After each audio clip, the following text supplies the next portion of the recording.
All right, guys. So there's been a wave of mass shootings going on across the United States as, you know, some lockdowns are being lifted, people returning back to normal life to a certain extent, and people going out partying and enjoying the summer, right? And unfortunately, you have very evil people out there who want to ruin the fun for other people, okay, and want to commit these heinous crimes and atrocities. And obviously, every time something like this happens, it is tragic.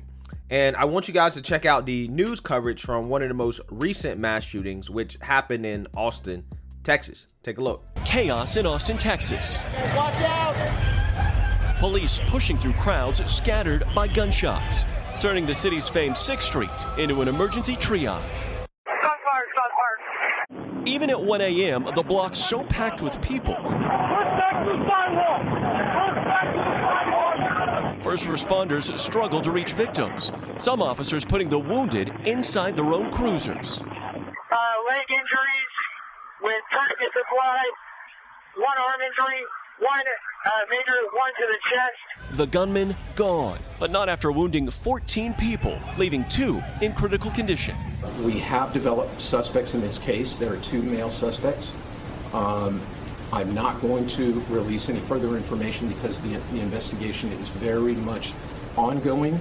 The Austin shooting coming just hours after this scene in Dallas, where a gunman's bullets injured 5, including a 4-year-old boy. And last night in Savannah, Georgia, another mass shooting left 8 people wounded and another dead. In Cleveland, the death toll even higher. A burst of gunfire, injuring 6 and killing 3 people. 3 mass shootings in less than 12 hours. A deadly trend that usually goes up during the summer months. And experts warn this season could be worse. In Austin, those witness to the violence left stunned and saddened with a frightening reality. It's not the first shooting I've seen downtown. Probably not going to be the last. Morgan, how close are authorities to making an arrest? Yeah, Jose, just in the last few minutes, Austin police did confirm they've arrested one of those suspects. Another remains at large. As for this shooting that happened on this very block, they're calling it an isolated incident between 2 separate parties. Jose? All right, guys. So, like I said, that is tragic.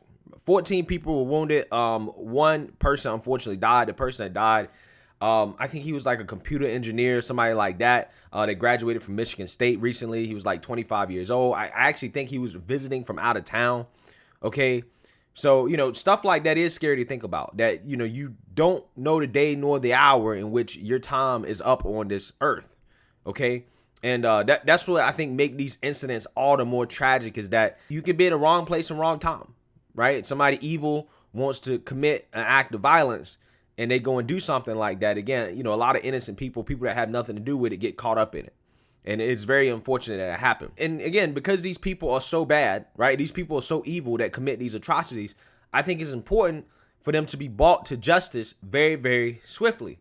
And a lot of times that takes a community effort. However, one liberal newspaper doesn't want to release a description of the suspect at large because they don't want to perpetuate stereotypes, which I find very interesting because the liberal media loves perpetuating stereotypes about mass shooters when it fits the narrative, okay? AKA when it's a white person. They love pushing stereotypes, but it's somebody that's non-white.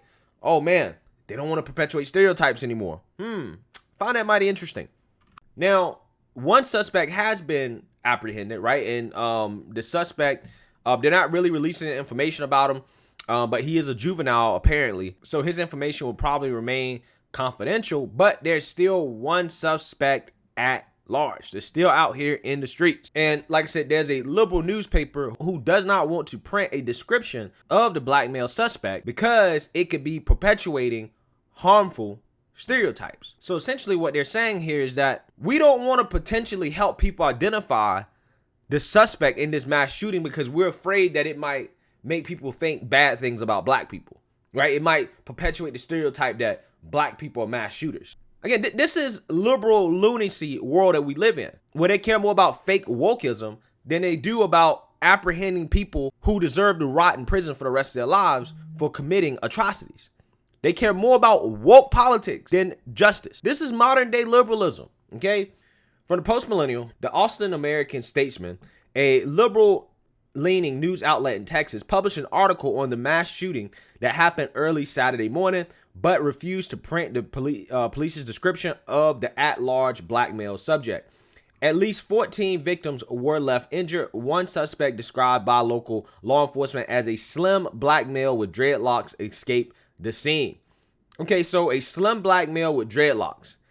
They don't want to perpetuate that stereotype that those people are mass shooters. But, you know, it's funny because a lot of rappers, those who tend to be what they call drill rappers, right? Those rappers out of Chicago, they kind of perpetuate the stereotype on their own, okay? But nobody ever has anything to say about that. Nobody ever has any criticism about why is it that we have rappers, black people, young black men perpetuating stereotypes of being killers. If this was so harmful, why is nobody talking about that?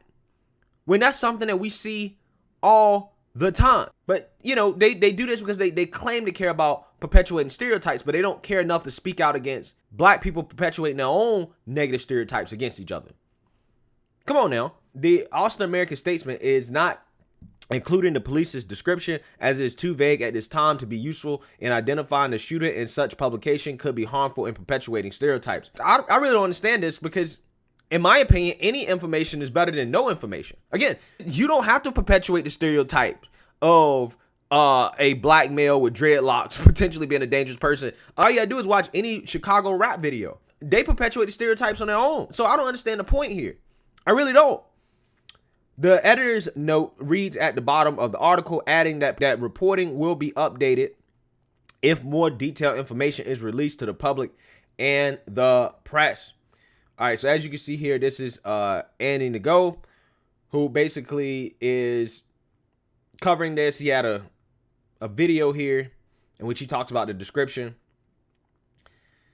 So, yeah, I mean, essentially this newspaper trying to be woke, right?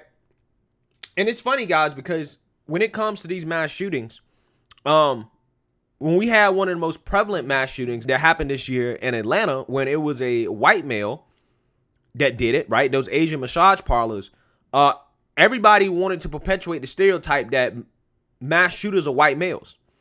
And that's what kind of blows my mind about this whole, like, describing the shooter as a black man with dreads, perpetuating stereotypes of mass shooters, because the liberal media has no issue whatsoever perpetuating the stereotype of the white male shooter, right? Of the white male mass shooter. They have no issue with that whatsoever. Matter of fact, they openly promote it. They openly promote that stereotype. And I guarantee you that if the mass shooter in this situation would have been a white male, this liberal newspaper would not have had one issue with publishing a description of the suspect. Wouldn't have no issues with it whatsoever. But when it comes to a mass shooter who happens to be black and has dreadlocks, oh no, we don't really want to describe that person because we don't want to perpetuate stereotypes. But you're totally fine doing it to white people, right? Just like that mass shooting that was in Colorado. Everybody was saying, oh, it got to be a white person. It got to be a white person. It got to be a white person. Because they was desperate for it to fit the stereotype. They was desperate to push that narrative that white people are inherently dangerous. Turns out it was an Arab man. Some people got so desperate that they said, well, technically Arabs are Caucasian, so this counts as a white shooter, right? That's how desperate they got. Meanwhile, these same people who claim to be so gung-ho about stopping mass shootings and saving lives, they have nothing to say when it comes to the mass shootings that are done by people who are non-white, right? For example, that mass shooting that happened in Miami just a couple weeks ago. There was over 20-some people shot, right? A lot of whom who were black. People who were harmed were black people. Suspects, 3 of them, they looked like they were black, right? Guess what? The media had nothing to say about that. They had nothing to say about it whatsoever, but they claim they care about black lives. Oh, we care about black lives. But you don't care about black lives being taken by other black people. And people want to criticize black conservatives for talking about this and telling the truth. And they try to say that, well, black conservatives are pushing a white supremacy narrative. And I'm like, no, actually, black conservatives care about the black community more than the black liberal does. Because when you care about somebody, you tell that person the truth. If you don't care about somebody, you just lie to them. Hey, you lie to people that you don't care about. People that you do care about, you tell them the truth because you want those people to be better. You care about those people. And again, people love criticizing black conservatives for being harsh on the black community. And it's like, well, is what they saying a lie? Because if what they're saying is a lie, then that's one thing.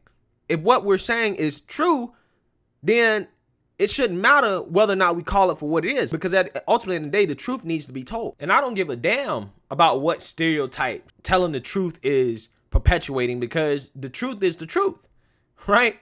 Doesn't matter. Okay, I want evil and bad people who are harming our communities off the streets, period.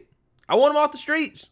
They don't belong in our society because they're harming people who deserve a chance to get ahead in life. But it's hard to do that when your neighborhoods are plagued by violence and destruction. It's hard to do that. Again, this is why I have such a big issue with, people that are like, oh, defund the police, take the police out of communities. These people don't understand what this leads to, right? But like I said, if the shooter was white, I want the media to be straight up. Hey, this shooter is a white male, white woman, white whoever. If the shooter was Asian, there's an Asian man, Asian whoever, right? If the shooter is a Hispanic man, Hispanic. If they're Arab, they're Arab. Okay? The more we know, the better. I don't care about what people think and what stereotypes are perpetuated. All I care about is the person being arrested and being thrown in jail. That's what I care about. And that's what most people should care about. Because again, like I said, if you're concerned about negative stereotypes being perpetuated about black people, you might want to talk to a lot of these rappers and hip hop artists that are out here perpetuating negative stereotypes about black people every single day, right? That's who you really want to talk to, because those are the people that's talking about black people killing, stealing, and robbing in the streets all the time, making it the cool thing to do, which definitely influences a lot of young people. But nobody ever has anything to say about that because the white liberals making money off that, right? They're making money off of it, okay? So they have nothing to say about that whatsoever. But hey, if you say something like that, if you tell the truth, apparently, you're perpetuating a white supremacist narrative, when at the end of the day, what I'm actually really saying is very pro-black. So let me know what you guys think. Make sure you like, comment, and subscribe. Most importantly, share a black conservative perspective. Peace.